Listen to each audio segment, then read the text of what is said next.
জুলাই গণ অভ্যুত্থানের আহত, জুলাই গণ অভ্যুত্থানের শহীদ।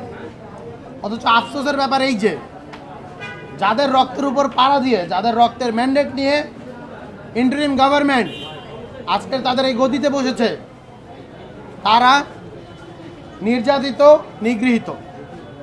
আমরা দেখতে পেয়েছি হসপিটালের ভেতরে আজকের যেই বাস্তবতা, এটা কিন্তু একদিনের না। আমরা দীর্ঘদিন যাবত দেখতে পেয়েছি আহতরা আন্দোলন করছে, আহতরা সংগ্রাম করছে কিসের জন্য? ট্রিটমেন্টের জন্য, একটা প্রপার ট্রিটমেন্ট। আমরা যখন সংবিধানে লিখি আমাদের মূল যেই চাহিদাগুলা, মানুষের মৌলিক চাহিদা, খাদ্য, বস্ত্র, বাসস্থান, শিক্ষা, চিকিৎসা, তাদের চিকিৎসা আপনারা দিচ্ছেন না, সেই জিনিসটা আপনাদের লক্ষ্য রাখা উচিত।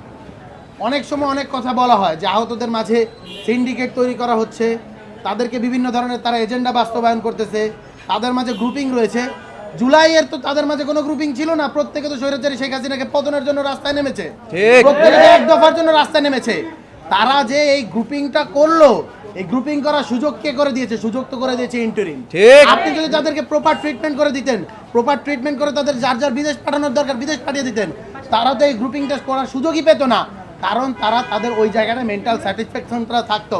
তারা তো নতুন একটা বাংলাদেশ তৈরি করার জন্য তাদের অঙ্গহানি করেছে, তাদের জীবন দিতে দেওয়ার জন্য রাস্তায় নেমেছিল। সেই মানুষগুলো যখন দেখে সিস্টেমের কোনো পরিবর্তন হয়নি, আগে হসপিটাল চালাইতো এক গ্রুপ, এখন চালায় আরেক গ্রুপ, তারা সিন্ডিকেট করে এসে বলে যে এদেরকে, আহতদেরকে বের করে দাও, তাহলে আমরা নতুনদেরকে ঢুকাতে পারছি। আহতদের এখানে স্পষ্ট অভিযোগ এনেছে তারা, তাদের ট্রিটমেন্ট দেওয়া হচ্ছে না। এর কারণ কোনো একটা রাজনৈতিক দলের যে চিকিৎসকদের গ্রুপ, সেই গ্রুপদের সিন্ডিকেটকে তারা আটকে দিয়েছে, বন্ধ করে দিয়েছে। তারপর থেকে তাদেরকে নাকি এই ধরনের অ্যাটাক করা হয়েছে, স্পষ্ট অভিযোগ তারা এই জিনিসটা দিয়েছে। আপনারা তাদেরকে জিজ্ঞেস করবেন, তারা আরো সুস্পষ্টভাবে বলবে। দেখুন আমরা কি কি দেখতে পেয়েছি জুলাই গণ অভ্যুত্থান পরবর্তী সময়ে। আমরা দেখতে পেয়েছি এই আহতরা যমুনা ব্লকেট করে, এই আহতরা গিয়ে শাহবাগ অবরোধ করে, আহতরা গিয়ে ফোয়ারা অবরোধ করে।